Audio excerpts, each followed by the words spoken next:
Microsurfs, 1995, and JPod, 2006.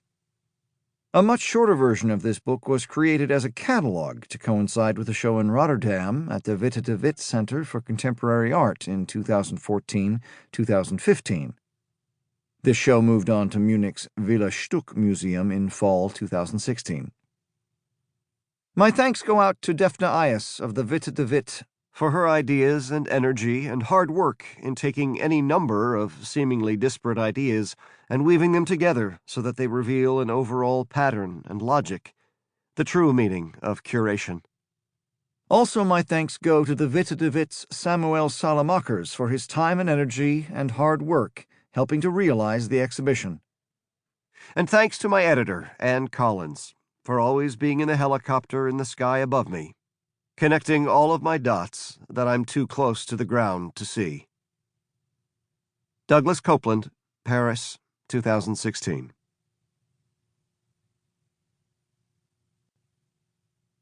Vietnam. I am Private Donald R. Garland from Bakersfield, California. As nice a place to grow up in as you can imagine. Good folk, and California was booming.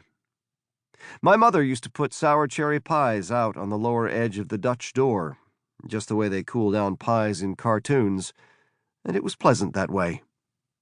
Please call me Don.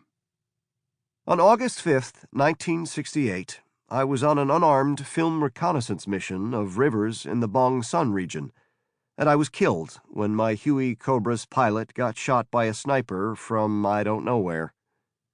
The rear blade snagged the remains of a napalmed tree, and the tail boom severed. It took maybe 7 seconds in all. The last thing I saw was an orange explosion approaching my face, like lava flying down a Hawaiian slope. I'm thinking about what I just said and how Nam it sounded. That was the thing about Nam. Everything about it was so alien that all you had to do was say a few place names with a few military flourishes, and boom. It was like I was describing life on Mars, not something real that was actually happening to me, and closer to my parents' house than, say, Vienna or Sweden. For people back in Bakersfield, reading about Nam was, I don't know, like forcing them at gunpoint to read a Chinese menu closely.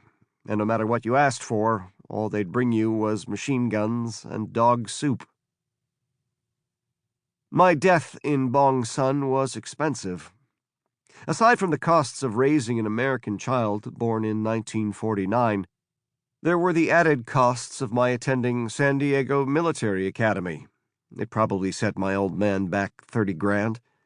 Plus all the U.S. government money it cost to start a war overseas, and then pay to fly me over, peel my potatoes, wash my laundry, buy me weapons, and put me in helicopters with pilots like my pal Len Baylor, taking off in a Huey filled with canisters of film that were to have been processed and shown on CBS TV.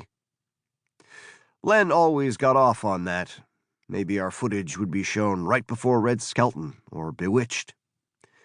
It cost the Vietnamese way less money to send one of their 19-year-olds to war. The math's not hard.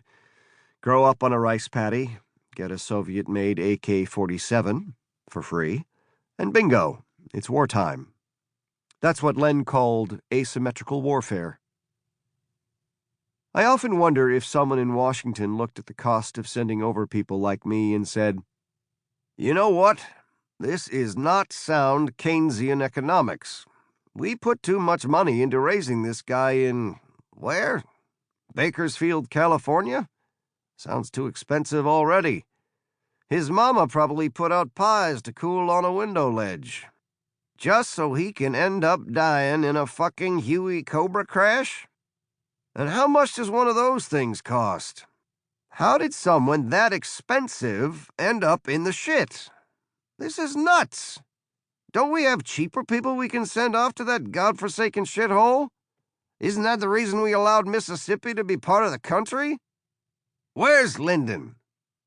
In his office watching TV. He is not watching TV. He is watching TVs. All 3 TV networks at once. He's